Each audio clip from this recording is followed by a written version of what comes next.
My backyard used to be a sanctuary.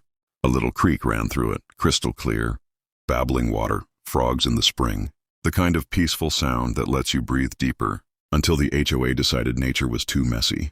One morning I stepped out with my coffee, and the creek was gone, filled with concrete, no warning, no permit, just a flat, lifeless slab where my creek used to run. And the kicker? They claimed it was for safety. Their homes, they said, were getting too close to the water line. We're preventing erosion, they told me. But that wasn't the erosion they were worried about. What they didn't realize, what I knew, is that nature doesn't forget. And when you interrupt a waterway without understanding how it flows, it doesn't disappear. It redirects. And redirect it did, right through their yards. Lawns became swamps. Basements flooded. Foundations cracked. And all I did was wait. Because you see, when they buried my creek, they didn't just destroy a piece of my home. They started a chain reaction, and I had a front row seat to watch it all unravel. But don't worry, I didn't just watch. I made sure their mess wouldn't wash away quietly. Let's rewind. I live in a small community just outside Asheville, North Carolina. Think rolling hills, towering trees, and families who wave when they drive by. And then there's the HOA. You know the type. The power-tripping committee of retirees and part-time tyrants who treat lawn violations like federal crimes. At the center of it all, Marcia, HOA president, self-appointed queen of common areas. She once fined a guy for hanging a wind chime. That disturbed neighborhood tranquility. And me? I was always polite but distant. I kept to myself, didn't show up to meetings, didn't get involved. Until the creek. The creek ran behind my property and a few others. It had been there longer than the development itself. Legally, it was protected as a seasonal watercourse, not to be touched. But Marcia hated it. It's attracting mosquitoes. My grandkids could fall in. It's an eyesore. She lobbied the HOA board to address the hazard. I told her, it's not a hazard. It's an ecosystem. She smirked. Not for long. Weeks passed. Then one morning, I woke up to heavy machinery roaring behind my house, backhoes, concrete mixers, workers in reflective vests. I ran outside in my pajamas. What the hell are you doing? One of the workers handed me a flyer, HOA letterhead signed by Marcia. Waterway remediation project. Approved under emergency clause. No vote, no notice, just concrete. But that wasn't the worst part. 2 days later, I saw something strange in my neighbor's yard. Pooling water where there hadn't been any before. A thin line of dark, muddy seepage running toward their back door. I knew exactly what it was. And I knew exactly what was coming. That was just the beginning. The next week, the water started rising. It began with soggy lawns. Then came the mildew smell. Then came the emails. Does anyone know why my backyard is flooded? Is the drainage system malfunctioning? My basement is damp. Could it be related to the recent project? Marcia sent a community-wide email. There's no evidence the remediation caused any issues. If you're experiencing problems, it may be due to improper yard maintenance. Improper maintenance? Tell that to the Johnsons, whose entire crawl space filled with brown sludge.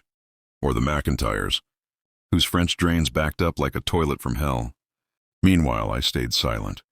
I watched, I documented, took photos, captured time-stamped videos, logged rainfall and water levels, because I knew what they were about to learn. The hard way, you don't block a creek. You just move its vengeance.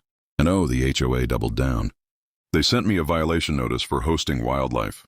Apparently frogs and salamanders were unauthorized tenants. Then they cited me for unauthorized landscaping. That was the native grasses I planted after they destroyed the bank. Next came the threatening behavior complaint. Why? Because I told Marcia I'd filed a report with the county water authority. Which I had.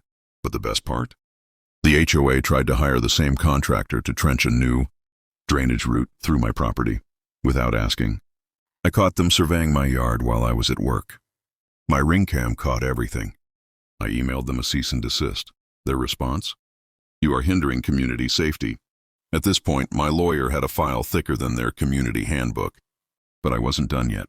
Because here's where it gets good. The county? They finally paid a visit. After I forwarded them everything.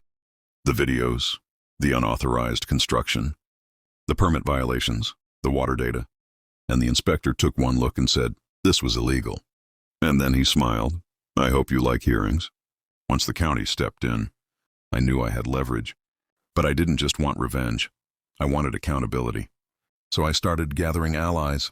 Turns out, I wasn't the only one sick of Marcia's reign. At the next HOA meeting, held in the echoing rec center gym, I showed up early, clipboard in hand. And I brought the receipts, permitting laws, environmental codes, emails, HOA charter violations. When Marcia smugly opened the meeting with, "Let's begin with community updates," I stood up. "Actually," I said, "I'd like to motion for a formal vote of no confidence in the HOA board." Gasps. I handed out packets. I brought a neighbor whose basement still smelled like swamp water. And I had the county's violation report. Marcia turned red.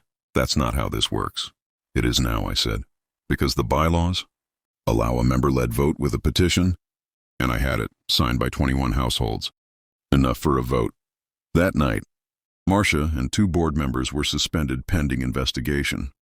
I was voted in as interim environmental advisor, and my first motion, to remove the concrete, and the next, install natural rain gardens and reroute the creek using eco-engineering, funded by the fines the HOA received from the county. That's right, their swampy mess paid for my restoration. 2 months later, the excavators were back. But this time, they were undoing the damage. Neighbors gathered as the concrete was torn up and hauled away. The creek was reborn, banked with stone, fed by redirected flow, framed with native plants. I watched as frogs returned. So did the herons. Marcia? She moved out, quietly, listed her house as is, and disappeared. The HOA's new board? Way more transparent, community-driven. We even started monthly cleanups, voluntary. And the best part? Remember the guy fined for his wind chime? I bought him a new one. It's carved with 3 words. Let it flow. This story wasn't just about a creek. It was about what happens when power is unchecked. When people forget that nature isn't an inconvenience, it's a force. They tried to bury a stream, but all they did was flood their own homes with the consequences. And me? I didn't get angry. I got strategic. Because sometimes the best revenge is restoration. And hey, if you've ever had to deal with a power-tripping HOA, drop a comment and tell me your craziest story. Or just comment "justice served" if you made it to the end. Oh, and Marcia? If you're watching this, there's a new HOA president in town, and he believes in frogs. Until next time, let it flow.